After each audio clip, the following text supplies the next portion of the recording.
What's up, guys? So today I'm here to introduce you to my buddy Stephen Norman. He's one of my best friends. We went to high school together. We've been friends for like the past 13 years. And one of my favorite things about Stephen is his passion for everything pop culture, whether it be comic books, movies, television, you name it, Stephen's all over. Anyway, we were having drinks earlier this summer. We were out with some friends, and one of the people brought up in conversation that they'd never seen the movie From Dusk Till Dawn.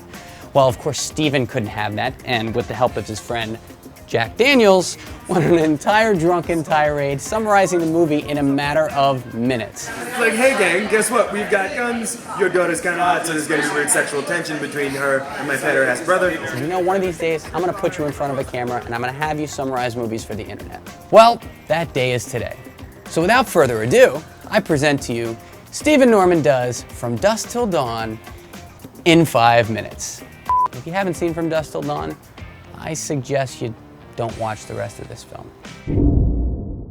This movie defies a lot of expectations. You have a sheriff walking into a bodega somewhere, and he starts talking to the fellow behind the counter. He goes into the bathroom, and there's this whip pan to George Clooney with this woman by the hair, and Quintino, I like to call him Quintino. The sheriff comes out of the bathroom, Quintino rolls up behind him and blows his brains clean out. There's a huge gunfight that ensues, tosses like a Molotov cocktail behind the counter, and it all goes up and blows up the entire establishment as they're walking away. After the interesting title sequence, roll up to a Motel 6, and then we get the Quintino establishing shot of opening the trunk and what are the mysterious items that lie within. It's a soon-to-be raped victim, because in this movie, Quintino can't quite help himself. Clooney rolls out at a certain point, leaving his brother there. Bad planning on his part. He shows up back to the hotel room, and it's like, oh, great.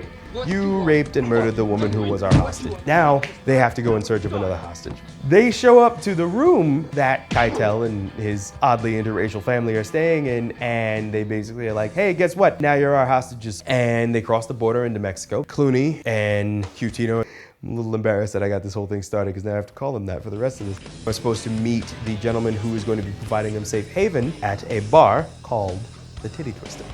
And they are greeted by Cheech Marin. Man's not very tall. He doesn't want to let him in. They beat the shit out of him and go in anyway. Once they go in, are treated to all manner of salacious, gorgeous Mexican dancer ladies, probably filled with a number of STDs that you couldn't identify. And then they are treated to a 5-star performance by the one, the only, Salma Hayek.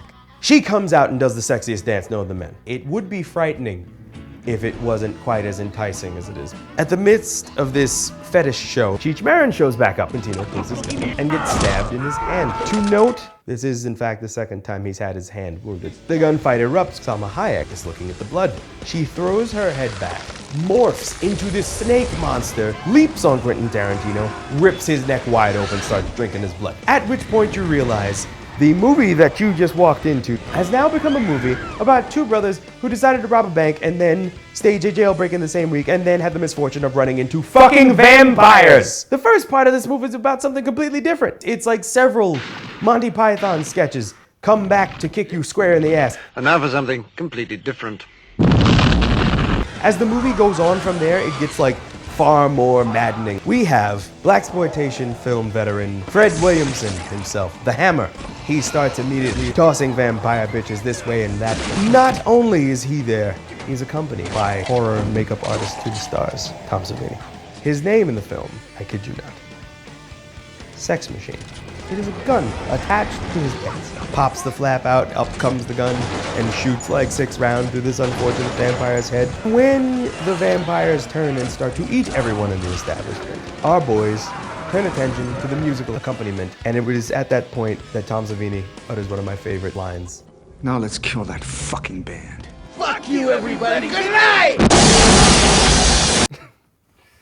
And we'll have all other sorts of madness where they can also turn into bats and monsters and all sorts of wild shit. Because, hey, why not? So the remainder of the evening becomes a free-for-all wherein they load up super soakers and water balloons with holy water, and they find some sort of wild-ass pump-action crossbow. The end of the movie plays out very much like an 80s horror movie, except you have the deaths of some of your principal characters to contend with. The ubiquitously Asian brother is made short work of. Juliette Lewis does the mercy killing bit. Harvey Keitel gets taken out, and by the end, you have the Clooney and Lewis show.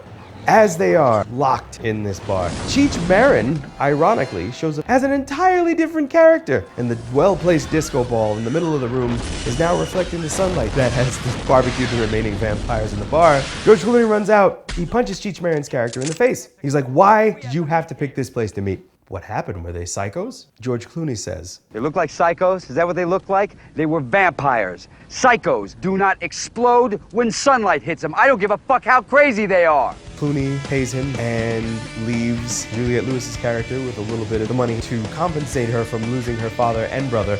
That was nice of him when you think about it. She lets him ride off into the sunset. You get this tracking pullback shot that's behind the bar that has this like ancient temple that was built up to the infrastructure where the bar actually sat upon. That is either meant to imply that they killed all those vampires over the course of an evening, or that those vampires are still out there and are going to seek revenge at some point. I don't know, because the subsequent sequels did not answer that question. Ladies and gentlemen, I give to you From Dusk Till Dawn.